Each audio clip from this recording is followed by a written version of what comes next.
Hey, nice to see y'all back here. Y'all are here for episode two. In episode two, we are going to talk about the print and cut feature and little tricks and little hacks I can give you, if you will. So, we're still working with the same SVG that I provided in episode one. That's still available at the Google Drive and whatnot. Excuse me.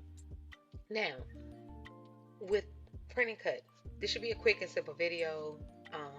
So let's jump on right into it. So with print and cut, of course, this will be because maybe you want to make a shirt. You don't want to cut out all these little pieces, and you want to make a shirt and just make it one whole piece, and you're going to do it on printable vinyl, printable iron-on vinyl. That's fine. That works great. Now, but we can't do that with it like this. We have to make it a printable image, turn it into a picture, or however you want to look at it. So what you're going to do is you're going to left click and you're going to bring your drag down. You're going to drag it around, holding your left clicking, holding it down, then release. Once you've gone all around it, you grabbed everything. So before we attach, we're not going to attach, we're going to flatten it. And this is how we turn it into a print and cut. Just that simple. Print and cut. Now, going back over here in our settings, I'm going to go because I know my settings are probably different than yours. Okay. I don't know. So print and cut size. So we said the print and cut size is 8.5 by 11 letter size sheet, which is, that might be typically the sheet. And also the printer you may have may only print 8.5 by 14 because that's a standard printer that most people have. So there's with that. So this size, Cricut said, oh yeah, that's fine. Go ahead and cut that. But if I wanted to make it bigger, it's going to tell me, oh no, girl, what are you doing? So it's going to give me this little red thing like saying, hey, that's too big. We're saying for this paper size, this is what you can do. If you want it bigger, you need to change your paper size. Okay? So then if I just hit auto resize image, it takes it to the size that is suggested for me, the largest size that I can do, that is suggested for me. But of course, I make it bigger and it give me that sign again. I say, oh no, honey, I got some bigger paper. Let me show you. I got me some 8.5 by 14 legal size paper. Okay, that's fine, girl, but that's still too big. If you want to make it, you're going to have to go that size. You know? As I said, now I make it too big. Oh, no, girl. I'm big balling up out here. I actually got me some tabloid over here. I mean, 11 by 17. Well, girl, that's still too big. Look at what I'm telling you you can do. This is what you can do for that size. Okay, so it auto resizes for you. Now, some people are excited about this, of course, because they feel like it gives it better. I personally feel like it's not big enough for what a lot of people are doing. So that's why a lot of people use Silhouette Studio spacing for. A lot of people use Silhouette Studio spacing just because of be able to print. And you can use Silhouette Studio Silhouette Studio to just print out images, especially if it's just like a square image, because you don't need their cutting machine to do that, and you can print them out bigger, especially because some of us have plus size customers, and this size image on a 2X or 3X shirt would just look too small, and you want to make it bigger. So if this was going to cut out just particularly square, like the way the box is, then you could take that over, but it doesn't have that. You would need to put a square backing on it, which you could do. And if you need me to show you how to do that in Silhouette Studio, I can definitely show you how to do that. Just drop it down in the comments, of course, but don't let me know. But there's that. Now let's just say we don't want to make this as Autism Awareness Month and you wanted to make something cute like some stickers with this. Well, you can still do that with this. Only thing you would do, we're going to size that down. You go over here, you're going to grab you a shape. You're going to grab you a circle. And most stickers, we might want to make them about 3 inches. Okay? Turn your sticker white. You're going to turn it white because if you keep it gray, that's the color it's going to print out. You don't want that. You want this, you want it your backing because you want it to focus on this, or you might want to color in the background, and that's fine too if you want that, but just maybe not gray. So you're going to bring it to the front, and then you're going to resize this into here to your choosing, the sizing of your choosing that you would like, how big or small you want it to be. As I said, you can make your color, you can make your sticker color you want to pick up. Let's say you want to make light blue in the back. You can do that and make your stickers light blue and then flatten it, as you can see. But I do want to show you something, just so you don't think that you did anything wrong.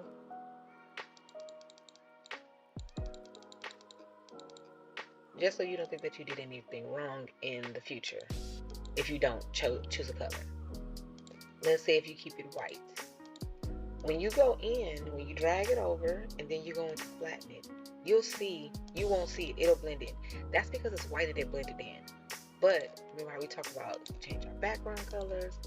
Now you see it. It just blended in with the background, and that's all.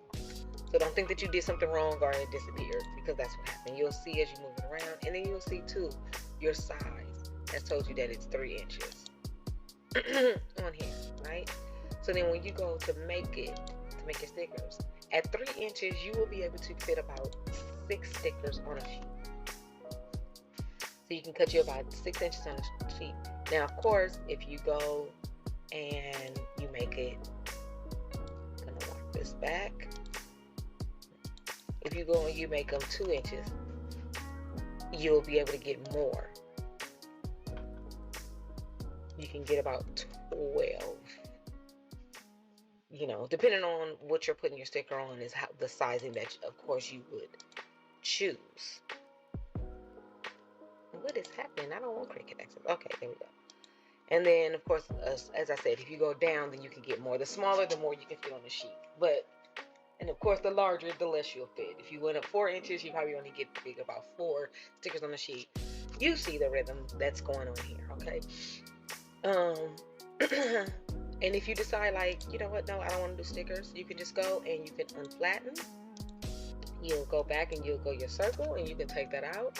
And now this is just still flat. And then you can resize it to what you need it to be for your shirt.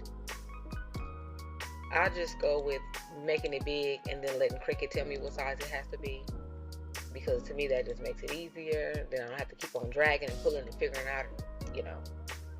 So there's that. And there, you're gonna go click it on make it and continue. Once you see, oh, I'm sorry, you have these black borders right here are what they call your print borders, or yeah, your print and cut borders. So that has to be, or your registration marks. Those have to be on there. You cannot put an image for print and cut. You can't, like, say if you printed this out on regular paper, but you didn't go through Cricut and you decide to load it up on the mat, it will not do it because it needs those registration marks to read it. They communicate with each other to tell it. Your Cricut will tell you, girl, this don't got no marks on it. I can't do nothing for you. So then you want to go over here and you want to send it to your printer. And then once you send it to your printer, it's going to tell you it's preparing to print, and it's going to give you your printer options over here. If you have multiple printers, make sure you go into your drop down box and pick the printer that you actually want to print on. Like me, you can print, I believe it's up to 10 copies. Yeah, up to 10 copies. So you can do up to 10 that you want to print out.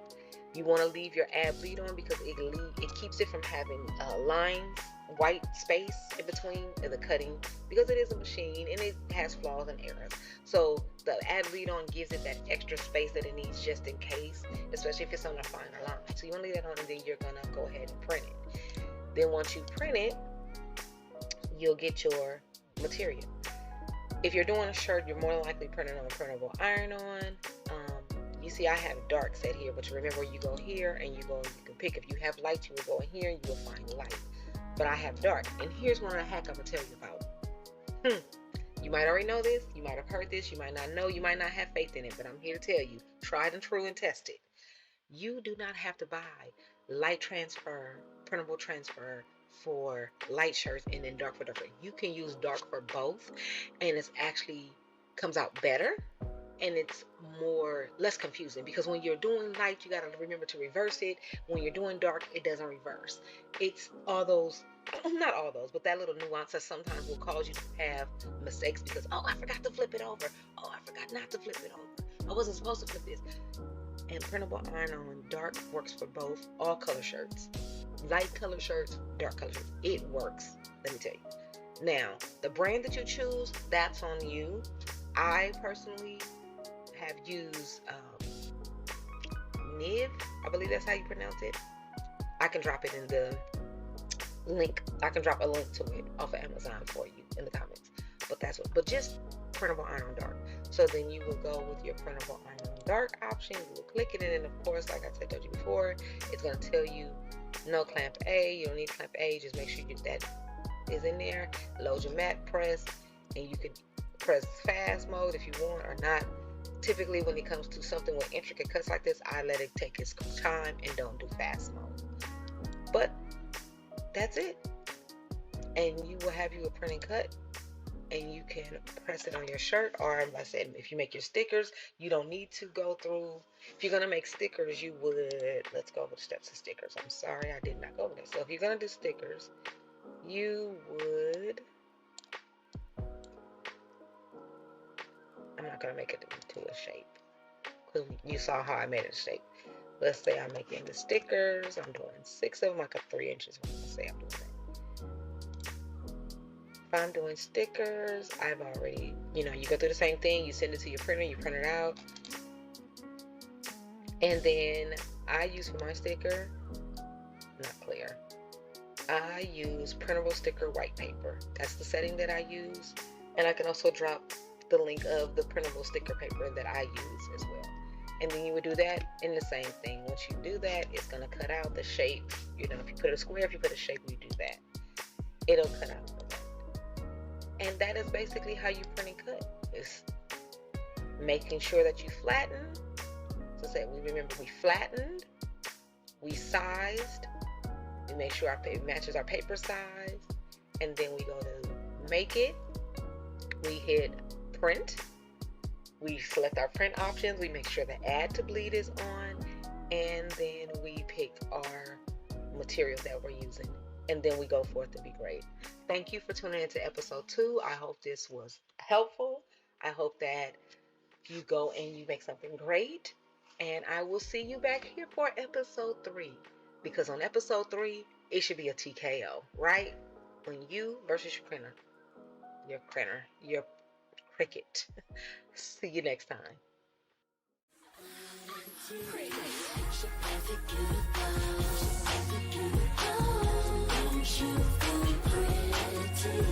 Like you're putting on a show.